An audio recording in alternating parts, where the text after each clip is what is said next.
हूंदी कंहिं बि जमात जे कारकुन खे रेड ज़ोन में दाख़िल थियण जी इजाज़त न हूंदी। वफ़ाक़ी घरू वज़ारत में ख़ासि मॉनिटरिंग सेल क़ाइमु कई वई आहे।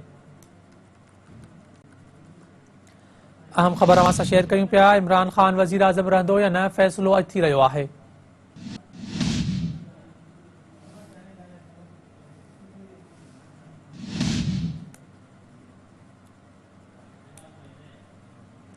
ब्रेकिंग न्यूज़ अवां सां शेयर कयूं पिया त इमरान ख़ान वज़ीर आज़म रहंदो या न, फ़ैसिलो अॼु थी रहियो आहे। क़ौमी असेंबली में वज़ीर आज़म इमरान ख़ान ख़िलाफ़ बेतमादी रिथ ते वोटिंग अॼु थींदी। मेंबर क़ौमी असेंबली जे इजलास में शिरकत लाइ पार्लियामेंट लॉजिस खां पैदल रवाना थी विया। हिफ़ाज़ती इंतज़ाम सख़्त कंदे इस्लामाबाद जो रेड ज़ोन हसास तरीन क़रार ॾेई रस्ता सील करे क़लम 144 लागू कयो वियो आहे। रेड ज़ोन जे भरपासे में 2000 खां वधीक रेंजर्स ऐं 4,500 FC एहलकार मुक़रर थियल आहिनि।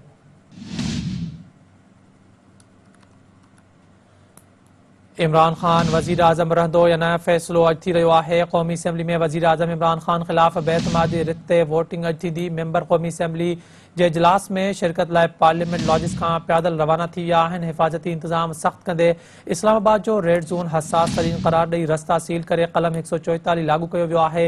रेड ज़ोन जे भरपासे में 2000 खां वधीक रेंजर्स ऐं 4,500 FC एहलकार मुक़रर थियल आहिनि। ॿियल सवारी, जलसे जुलूसनि ऐं रैलियुनि ते पाबंदी हूंदी। कंहिं बि जमात जे कारकुन खे रेड ज़ोन में दाख़िल थियण जी इजाज़त न हूंदी। वफ़ाक़ी घरू वज़ारत में ख़ासि मॉनिटरिंग सेल क़ाइमु कई वई आहे।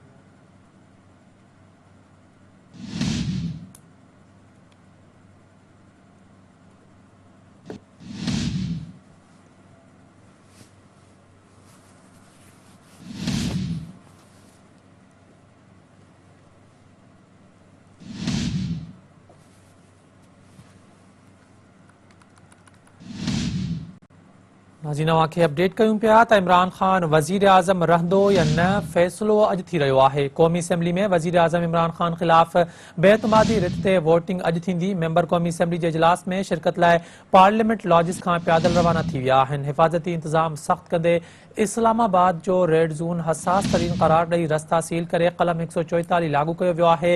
रेड ज़ोन जे भरपासे में 2000 खां वधीक रेंजर्स ऐं 4,500 FC एहलकार मुक़रर थियल आहिनि।